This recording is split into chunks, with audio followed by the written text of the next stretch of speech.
bilateral compound movements, how we transfer those attributes into martial movements requires a lot of precision and a lot of know-how, and more importantly, pieces of equipment that more mimic the movement of the weapons-based practice.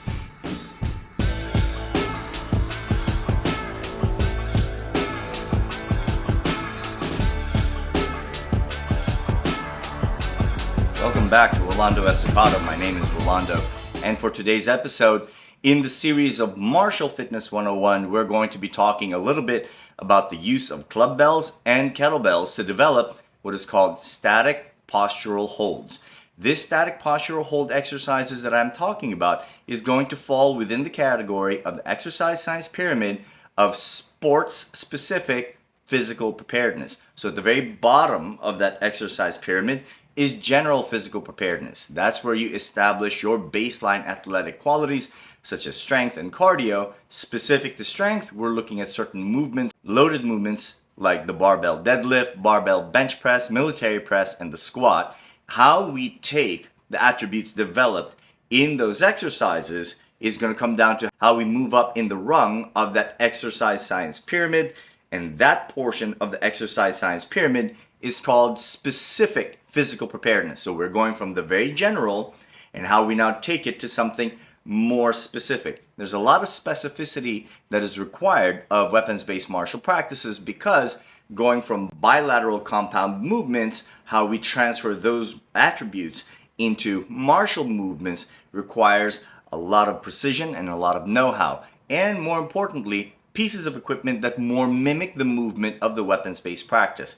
In this episode, we're going to be covering the clubbell and the kettlebell and static postural holds, which more specifically develop key qualities that make you more effective in your weapons-based practice. Specifically, static postural holds gives you the opportunity to find the correct kinetic chain so that you can more efficiently deliver your techniques so that they are more effective, not only in solo practice, but also in sparring.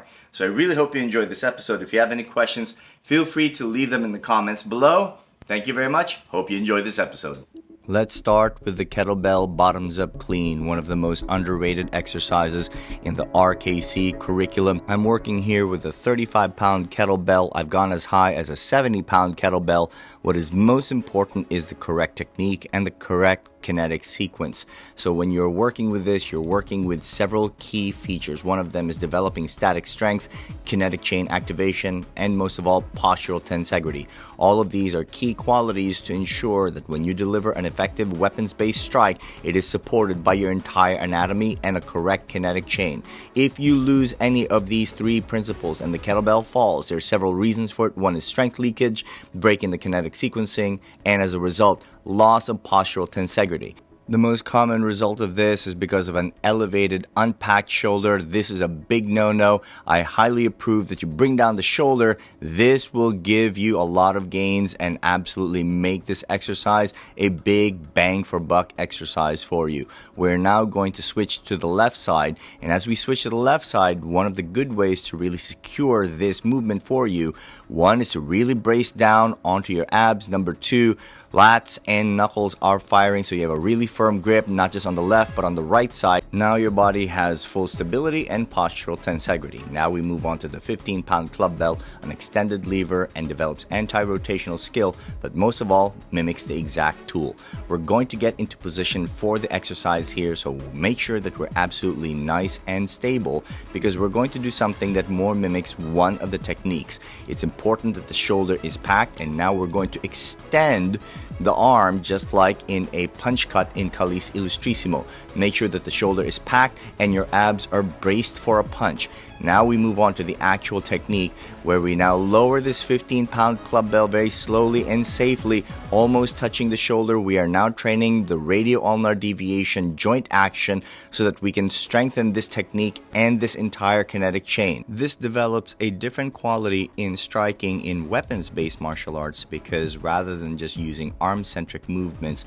What this arm-centric exercise does is that it can only be rendered successful if the entire body, the entire kinetic chain, absolutely supports it. So even though it looks like a single joint exercise, I can assure you that my entire body is working to support the entire joint action so that my triceps, my lats, my thoracolumbar fascia, my contralateral glute, and contralateral leg are all supporting this movement. Now we move on to two-handed movements to finish out the entire sequence with a bilateral movement. Do make note that this gamma cast is also a movement that can be found in swordsmanship. My Japanese swordsmanship practice also includes a very similar movement. Here I am working with a 5-pound bokuto, and I can use the exact same movement with a 25-pound club bell. We're going to do something very similar as far as core integration is concerned by extending that club bell into a hold. Again, I am working my lats, my shoulders, so that it is fully integrated. Once I am fully integrated, I can now move into my weapons-based practice. In this instance, I'm going to be training some close quarter movement. Some of this movement may look a little bit like balintawak, but what I'm really working here is that posture with the puño, which is supported by my shoulder and also by my lats, so that when I come in, I'm completely packed, and when I release all of that tension, it goes straight into a flow. So making sure that my movements are completely supported by my anatomy allows me to release all of that kinetic energy into a flow into the strikes, and making sure that those strikes are completely supported by the entire mass of my anatomy. This makes my strikes far more efficient and also far more powerful. Now we're going to progress onto the left side, but do make note of the progression. First, we work with a kettlebell, which keeps the load close to our body. Then we move on to a clubbell, which extends the load away from our body, which more closely mimics not only the tool, but also the fact that the tool moves away from our bodies in order to deliver the strike. This is my progression on how to ensure correct kinetic chain execution meets with the correct biomechanics for a technique. This ensures that the practice remains inwardly focused. For example, if I were to do this technique incorrectly in any way, in other words, my shoulder comes up, I will immediately know. So in order for me to do this powerfully and correctly, my inward focus and making sure that my kinetic chains are all connected ensures that my outward focus reaps the appropriate results. I really hope that you enjoyed today's video and that these exercises will be very beneficial for you in terms of your training and progress. Stick around, stay tuned, more videos to come.